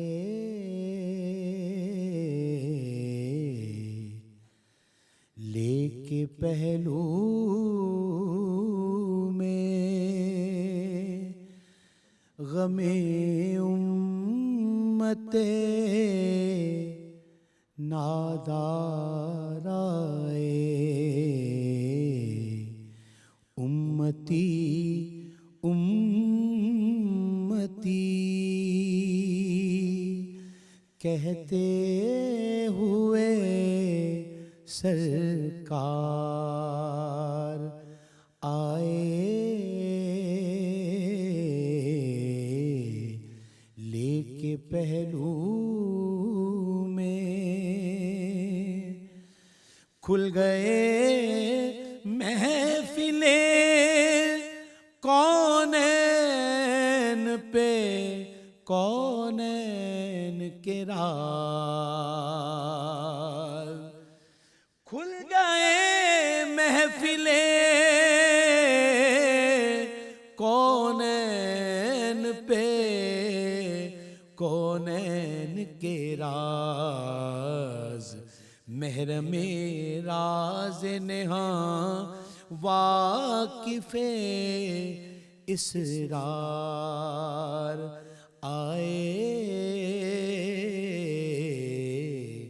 लेके पहलू में गमे उम्मते नादार आए।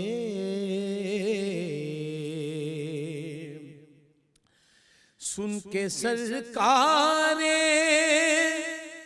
मदीना की विलादत की खबर,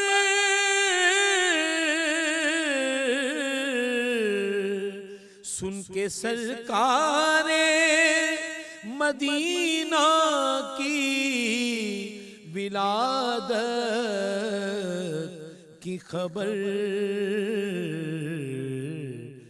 हर गुनाहगार पुकारा मेरे गम खारा।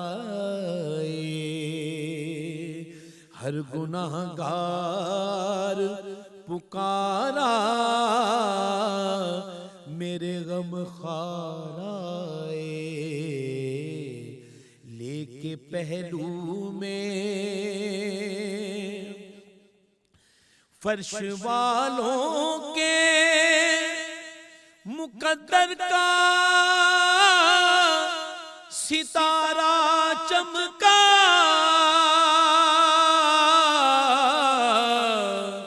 फर्श वालों के मुकद्दर का सितारा चमका, शोर उठा के गरीबों के मददगार आए,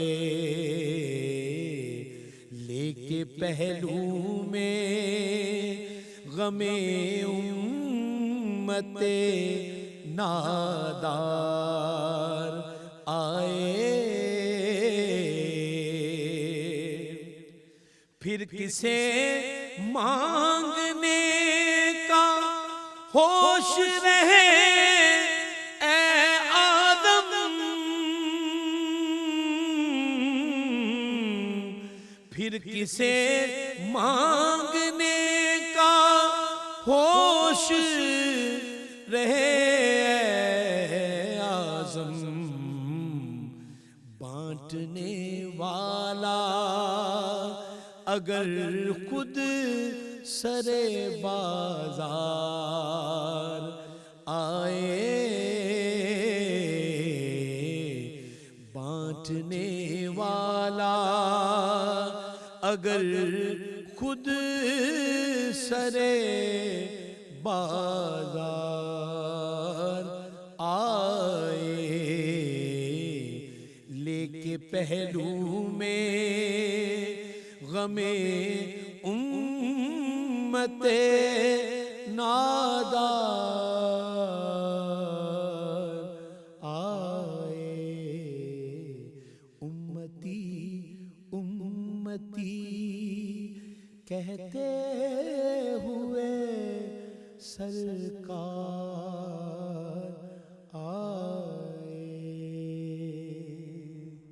उम्मती उम्मती कहते हुए सरकार आए।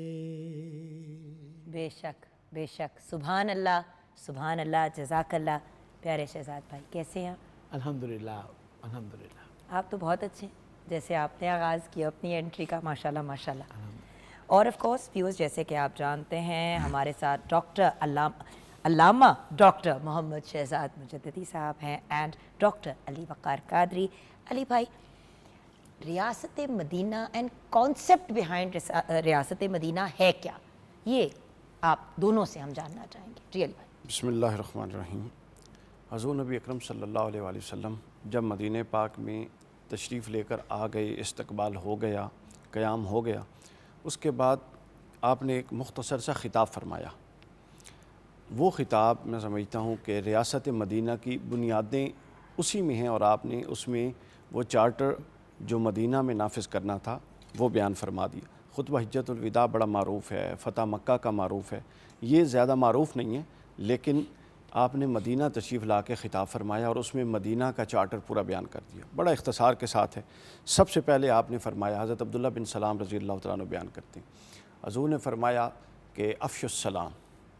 अब अहले मदीना को मुखातिब कर रहे हैं, आप तशरीफ़ फरमा हैं हज़रत अबू अय्यूब अंसारी के घर में, और कबाइल लोग मिलने के लिए, मुलाकातों के लिए आ रहे हैं, वहाँ ये गुफ्तगू हुई। नसीहत करते हुए मदीना की सरज़मीन पर यह पहली नसीहत फरमाया, अफ़शुस्सलाम, सलाम को आम करो। सलाम से मुराद है सलामती, हर एक के लिए बाइस सलामती और अमन बन जाओ। दूसरा फरमाया वअतिमुत ताआम, और जो भूखा है उसको खिलाओ, तुम्हारे दाएं बाएं में कोई भूखा ना रहे। तीसरा आपने फरमाया वसिलुल अरहम, और रिश्तों को जोड़ो, जो तोड़ रहे हो रिश्तों को, आपस में तफरीक डाल रहे हो, अपने रिश्तों को तोड़ रहे हो, भाई भाई से जुदा है, मुख्तलिफ नौइयतों की जो नफ़रतें हैं उसको ख़त्म करो और आपस में जुड़ जाओ, सिला रहमी करो। और चौथी चीज़ आपने इरशाद फरमाई कि रात को जब सब गफलत से सो जाएं तो अल्लाह के लिए जागो और उसकी इबादत करो। ये चार चीज़ें हज़ूर सल्लल्लाहु अलैहि वसल्लम ने कुरान की पूरी बुनियाद, कुरान मजीद की बुनियादों पर जो रियासत मदीना कायम फरमाई, वो एक पूरी इमारत थी, आप समझे। और एक इमारत का बनाना होता है, हज़ूर ने मुकम्मल फरमा दी, अल-यौम अकमलतु लकुम दीनकुम। और खिलाफत राशिदा में उस बनी हुई इमारत को मज़ीद नूरुन अला नूर, जिस तरह बनी हुई इमारत को आप इंटीरियर नहीं सजाते, वो सजा दी। मैं आपको एक वाक़या बताता हूँ, उससे आपको समझ आ जाएगी कि रियासत मदीना क्या थी जो हज़ूर ने बनाई और जिसको फिर आगे लेकर सहाबा किराम चले। वो तो ठीक है, लेकिन उसके बाद फिर मुजद्दिदी भाई आपसे मैं चाहूँगी कि आप इस चीज़ को एड्रेस करें कि जो चारों बातें इन्होंने कही क्या दूर दूर तक पाकिस्तान में हम लोगों में नजर आती ये है? हमारे ये रवैये में मैं इन चीज़ों उस तरफ लेके जाना बिल्कुल जी ठीक। जी। अब मैं आपको एक वाक़या बताने, रियासत मदीना में अगर आप बिलफर्ज ये कहें ना कि अली भाई को एक बुनियाद बताएं जो रियासत मदीना, एक चीज़ कई हो सकती हैं, वो एक चीज़ अदल और इंसाफ थी। ओके, हज़रत सैयदना उमर फ़ारूक रज़ी अल्लाह तआला अन्हु का दौर है, हज़रत उमर भी बैठे हैं, हज़रत मौला अली भी पास तशरीफ़ फरमाएँ, और हज़रत उमर खलीफतुल मुस्लिमीन है, चूँकि आपके पास हज़रत अली की कोई शिकायत लेकर आया। हज़रत उमर ने फरमाया कि अली, आपके खिलाफ सुन रहे थे हज़रत अली के कोई शख्स मुकदमा लेकर आए, तो हज़रत अली से हज़रत उमर ने फरमाया अबुल हसन आप उधर तशरीफ़ ले आएँ ताकि मुकदमा सुना जाए। अब कितने बड़े आदमी को इंसाफ का तकाजा देखे हज़रत उमर ने बुलाया, और उसने फ़ील ही नहीं किया, वो खड़ा हो गया, क्योंकि मेरे ख़िलाफ़ शिकायत आई है तो मैंने एक आम फ़र्द की हैसियत से अपने आप को पेश करना। हज़रत उमर ने दोनों की बात सुनी, जिसके हक़ में फ़ैसला था हज़रत अली दुरुस्त थे, हज़रत अली के हक़ में फ़ैसला हो गया। हज़रत अली आके बैठ गए और हज़रत अली करमल्लाहु वजहुल करीम के चेहरे अक़दस पर मलाल और तग़य्युर आ गया। मदनी साहब तग़य्युर आ गया। हज़रत फ़ारूक आज़म परेशान थे कि अब इसमें मुकदमा तो दुरुस्त तरीके से पूरा प्रोसीड हो गया, तो तग़य्युर किस बात पे है। उन्होंने फ़ील किया कि हज़रत अली के चेहरे पर तग़य्युर है और पूछा, बिल आखिर वो इतना चला कि पूछा कि अली आप किस बात पे आप नाराज़ हैं। तो यह है खिलाफत मदीना जो मैं अगला जुमला बताने लगा। हज़रत मौला अली फरमाते हैं कि अमीरुल मोमिनीन आपने इंसाफ नहीं किया। उन्होंने कहा जी कैसे नहीं किया, इंसाफ किया। फरमाया कि हम दोनों आपके पास बतौर फ़रीक आए थे, मुझे अबुल हसन कहा, और अरब में कुनियत के साथ पुकारना एक ताज़ीम का दर्जा है, और उसको उसके नाम से पुकारा। चाहिए ये था कि मुझको भी मेरे नाम से पुकारते, चूँकि मैं एक आम फ़रीक की हैसियत से पेश हो रहा था, मुझे आपने अबुल हसन मेरी कुनियत से पुकारा। गोया कि आपने मुकदमे के आगाज़ में ही मुझे एक प्रायोरिटी के साथ प्रोटोकॉल शो कर दिया मेरे मनसब का। सोच सकते हैं लफ्ज़ हम, में, नाम में भी, ये नाम है के अदल। अंदर ये था वो अदल। और हज़रत उमर ने और हज़रत अली, आप अंदाज़ा ये वो अदल था।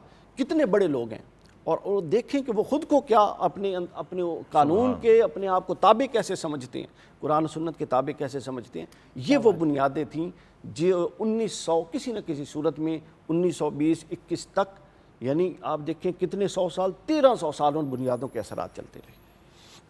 लेकिन मुजद्दिदी भाई नहीं, हम तो गफलत की नींद सो रहे होते हैं। सॉरी, हम लोग सलाम कहाँ करते हैं? अगर कोई सलाम ना करे हमें पहले आके, तो हम तो सलाम करना ज़रूरी नहीं समझते जी। हम वालेकुम सलाम के इंतज़ार में होते हैं, हम अस्सलाम अलैकुम करने की पहल नहीं करते। तो जो चारों बातें आपने भैया की अली भाई, आई एम सॉरी, हम इनमें से तो किसी चीज़ को नहीं अप्लाई कर रहे आजकल। जी डॉक्टर साहब। और जिनके मिलाद की और जिनकी आमद की बात हो रही है, जिनकी सीरत और रियासत की बात हो रही है, जो रहमतुल लिल आलमीन है सल्लल्लाहु अलैहि वसल्लम, उनका तरीक़ ये है कि गली के खेलते हुए बच्चों को भी सलाम में पहल की है। बेशक, बड़ा तो कोई बड़ा रहा, यानी सलाम में जो पहल है, इसमें तकदीम है, वही असल फजीलत है। आगाज़ कौन कर रहा है? सलामती का। और यहाँ फरमाया गया है कि दोनों के अंदर 100 नेकियां तकसीम होनी है, सलाम करने वाले और जवाब देने वाले में। जो करने वाला है उसको 90 और जो जवाब देने वाला उसे 10। यानी आपको 10 पॉइंट ये मिल रेशो रहे है। हैं। नहीं, बट 10 पॉइंट भी कौन लेना चाहता है? देखिए आप वो भी तैयार नहीं है, जबकि यहाँ ये है पहल जो है वो इतनी ज़रूरी है। डॉक्टर साहब, मैं अब एक आपसे शिकायत करना चाहूँगी, आपकी बहन होने के नाते और आपकी स्टूडेंट होने के नाते। अली भाई को ये वाक़या पता है, मैं एक ज़माने में लाहौर के एक बड़े अच्छे जगह पे वॉक किया करती थी। हमारे एक फैमिली के बड़े थे, उनके साथ मैं वॉक पे जाया करती थी, उनसे कुछ गाइडेंस भी लेती थी, हम वॉक भी करते थे। अल्लाह मेरा गवाह है, अगर मैंने हर रोज़ उस वॉक के दौरान 10 लोगों के पास, 10 के लिए 100 बंदे के पास से गुजरते हुए अस्सलाम वालेकुम कहा है, तो 10 लोगों ने भी जवाब नहीं दिया। भैया अल्लाह मेरा गवाह है, आपके सामने बैठी हूँ, दिन भी कुछ ऐसे हैं, और वैसे भी झूठ बंदे को नहीं बोलना चाहिए, लेकिन अल्लाह मेरा गवाह है कि मैं बार बार ऊंची आवाज़ में अस्सलाम वालेकुम कहती थी और कोई जवाब नहीं देता था। लोग ऐसे करके मुझे देखते थे कि जैसे तौबा इस्तग़फ़ार मैंने गाली देती है। सही बात है। What's wrong with us? यही चीज़ समझनी है। अल्हम्दुलिल्लाह हमें इसके बिल्कुल बरक्स तजुर्बा है, ये आपका तजुर्बा है, हमें इसके बरक्स तजुर्बा है अल्हम्दुलिल्लाह। कहीं वाक़ पे भी हैं या सुबह में हैं, शाम में हैं, देखा है कि लोग या तो पहल कर रहे हैं और या फिर जवाब दे रहे हैं बड़े खंदा पेशानी से, जो कि असल मकसूद है इसका। जो करना चाहिए, इस सारे इंटरेक्शन का, सलामती का, पीस का, बरकतों का तबादला है। बल्कि इसमें हुक्म है, अगर उसने अस्सलामु अलैकुम कहा है तो आपने वालेकुम सलाम नहीं कहना, आपने वालेकुम सलाम व रहमतुल्लाह कहना। हाँ, वालेकुम और सलाम व अगर उसने रहमतुल्लाह। अस्सलामु अलैकुम व रहमतुल्लाह कहा है तो आपने वालेकुम सलाम व रहमतुल्लाह व बरकातुहू कहा है, कहना है। और कमाल ये है कि आपको अपने पल्ले जेब या पर्सनल अकाउंट से कुछ भी नहीं दे रहे हैं। ये सारे का सारा उलूही जो निज़ाम है, अल्लाह रब्बुल आलमीन जो रब्बुल आलमीन है सारे आलमीन का, उसके ख़जानों का लंगर है, जो उसने आपको थोड़ी देर के लिए कहा भी इसमें से जितना चाहो आपस में बांट लो। तो इसका असल में फ़लसफ़ा हमें समझना है, चूँकि अजम है ना हम लोग, इस वजह से। अच्छा, मुझे भी एक तजुर्बा हुआ जो यादगार है मेरे लिए। एक हमारे दोस्त थे न्यूयॉर्क में, वो बैंकर थे, बैंक में रहे हुए थे। यहाँ लाहौर में मैं उनके साथ स्टीयरिंग पे वो थे, मैं उनके साथ बैठा था फ्रंट सीट पे। ये गालिबन 20 साल पुरानी बात है। उन्हें छींक आ गई, वो ड्राइव कर रहे थे, छींक आई तो उन्होंने कहा अल्हम्दुलिल्लाह। तो मैंने बेख्तियार कहा यरहमुकल्लाह, अल्लाह आप पे रहम फरमाए। उन्होंने मुझे गाड़ी चलाते हुए लिटरली हैरत से यूँ देख के, फिर मैंने कहा आप गाड़ी चलाएं, क्या हुआ? कहते हैं जी वो गालिबन उनकी उम्र उस वक्त वो यानी समझेंगे 50+ थे, करीब 60। उन्होंने मुझे कहा कि आप मेरी ज़िंदगी में वाहिद पहले मुस्लिम हैं जिसने इसका मुझे रिप्लाई किया, जवाब दिया। मैं तो हमेशा ही जब छींक आए, आदत है बचपन से हमें बड़ों ने सिखाया, मैं कहता हूँ अल्हम्दुलिल्लाह, लेकिन मुझे जवाब में सिवाय मेरी न्यूयॉर्क की एक नॉन मुस्लिम कोलीग, एक अंग्रेज़ खातून के जो मेरी ब्रांच में थी और मैं भी था, तो ऐसे ही मुझे छींक आई तो मैंने कहा, उसने कहा ब्लेस यू। उसने कहा ब्लेस यू। यू सी, यही तो शॉकिंग अच्छा, वो बात है। कहते अच्छा, हैं, मैंने वेस्ट में उसको ये नॉर्मल हैरत- बात है भैया, क्योंकि मेरे साथ बड़ी दफा ऐसा हुआ, मैं वहां पे चीख मारती थी, मुझे तो मेरे भी मुंह से अब बेसाख्ता ब्लेस यू निकलता। इसलिए निकलता है, या एक्सक्यूज मी मैं कहती हूँ, आदत क्योंकि बन वो गई। ऐसे करते हैं। यहाँ पे तो आई एम सॉरी, छींक आती है, बंदा इग्नोर करके निकल जाता है। अल्हम्दुलिल्लाह तो बहुत कम, दिल में कह दिया तो कह दिया। ट्रेनिंग, तरबियत चाहिए असल में। यानी कि गोरा थ्योरी हमसे है, ज्यादा ट्रेंड है। थ्योरेटिकल मुसलमान हम हैं, प्रैक्टिकल नहीं। ये सारा उन्होंने हमसे लिया हुआ है। उनके थियोरेटिकल यहाँ तो हम है हैं, ही। जैसे कि आप हमेशा कहते हैं, प्रैक्टिकल वो हैं। तो वो क्यों हैं? वो उन्होंने हमारे ये जो अभी जो मिसालें दी हैं, वो तो इसका अब आइंदा आने वाली भी उनकी ऑक्सफोर्ड और कैम्ब्रिज कभी इसका तसव्वुर नहीं कर सकती। जो हमारी थ्योरी है, जो कॉन्सेप्ट हमारे पास है, वो उसका भी कभी तसव्वुर नहीं कर सकती उनकी, कोई भी कहीं भी वो चले जाएं, क्योंकि वो है ही नहीं, वो कंटेंट ही नहीं है उनके पास, वो कॉन्सेप्ट ही नहीं है। ये सारा डिवाइन है, ये अल्लाह ताला की तरफ से है, उलूही है। अब रियासत मदीना की जो आप बात कर रही हैं, रसूलुल्लाह सल्लल्लाहु अलैहि वसल्लम ने पता क्या किया है? वो जो हम बचपन से शेर पढ़ते हैं, सुनते हैं, हाली के उतर कर हिरा से सुए कौम आया और एक नुस्खा कीमिया साथ लाया। देखिए, नबी करीम अलैहिस्सलाम भी अल्लाह की तरफ से मामूर थे, उन्हें एक मिशन दिया गया था, एक गोल था जो अचीव करना था। वो गोल क्या था? वल्लज़ी अरसला रसूलहु बिलहुदा व दीनिल हक़ लियुज़हिरहु अलद्दीन कुल्ली व कफ़ा बिल्लाहि शहीदा। जनाब, आपको इसलिए भेजा है, आपसे पहले 1,23,000 और कुछ नबी और पैगंबर आ चुके, आखिरी अब आप हैं, आखिरी जिम्मेदारी आपके पास है। आपने ज़मीन पर एक ऐसा सिस्टम क्रिएट करके देना है इंसानों के साथ, लोगों के साथ, यहीं के रहने वालों के साथ, जो अल्लाह का पसंदीदा है, जो अल्लाह चाहता है। खालिक और क्रिएटर जो है वो जैसे चाहता है ना, उस तरह का एक मुआशरा, एक एटमॉस्फेयर, एक माहौल ज़रा बना के दीजिए, जिसमें मुसलमान भी रहते हों, यहूद भी रहते हों, क्रिश्चियन भी रहते हों, दूसरी कम्युनिटीज़ भी रह रही हों, आपके जो फॉलोवर हैं वो भी, और जो आपके नॉन फॉलोवर हैं वो भी रह रहे हों, मिक्स एक सोसाइटी हो। ज़रा वो बना के तो दिखाइए। और उसमें यही हाल हो कि वो जो मुस्लिम हो वो सो ना सके जब तक वो ये देख ना ले कि मेरे हमसाये ने कुछ खा लिया कि नहीं, और वो हमसाया कतई नज़र इसके कि वो सेम मेरे मज़हब या मसलक पे है या नहीं। तो ये एक सिस्टम था जो रसूलुल्लाह सल्लल्लाहु अलैहि वसल्लम ने क्रिएट करके दिखा दिया। इसमें अदालत और कज़ा वाला जो सिस्टम है वो भी आप देख लीजिए। अदल का लेवल घर में जहाँ मुआशरे के अंदर ये हो, मैं भी उसकी अदल ही की एक मिसाल दे देता हूँ, और मैं इसे जोड़ता हूँ अक़ीदा तौहीद के साथ, ताल्लुक़ बिल्लाह के साथ। ठीक है। यानी रसूलुल्लाह सल्लल्लाहु अलैहि वसल्लम ने एक ऐसी रियासत की बुनियाद रखी है जिसकी बुनियाद अक़ीदा था, ताल्लुक़ बिल्लाह था, और वहाँ लोग लोगों को अपनी नज़र से नहीं देखते थे, खालिक की नज़र से देखते थे। बेशक।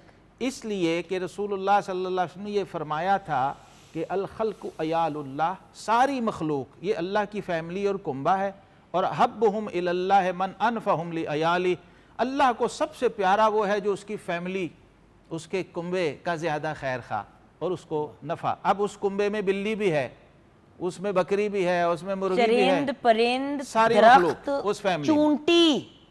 चूंटी भी अब है। वहाँ लेवल ज़रा मिजाज देख ली, चूंटी भी है उसमें बिल्कुल। एक घर में हुजूर अलैहिस्सलाम तशरीफ़ ले गए, सहाबी का घर था, तो बेटा आया लड़का उनका, उसे उन्होंने यूं प्यार से साथ लगाया, बोसा दिया और बिठा ली। फिर बेटी आई, बच्ची आई उन्हीं सहाबी की। जब बेटी आई बच्ची तो उसको यूं पकड़ा, प्यार किया, बोसा नहीं दिया, चूमा नहीं, बेटी को, और बिठा दी। तो रसूलुल्लाह सल्लल्लाहु अलैहि वसल्लम ने पता क्या फरमाया? फरमाया इअदिलू बैना औलादिकुम, भाई तुम बाप हो तो भी अपनी बच्चों और औलाद में भी अदल करना है। अगर पहले को बोसा दिया तो फिर दूसरे को भी देना है, और अगर पहले को नहीं दिया है तो फिर दूसरे को भी ना दो। लेकिन जब ये कर दिया है तो आपने अनबैलेंस नहीं करना, एतदाल और तवाजुन की ये तरबियत है कि माँ बाप को भी ये राइट नहीं दिया कि आप एक बच्चे को ज़्यादा प्यार करें और उसी के सामने दूसरे को कम करें। तो फिर इसी नोट पे आज के शो को कंक्लूड करेंगे।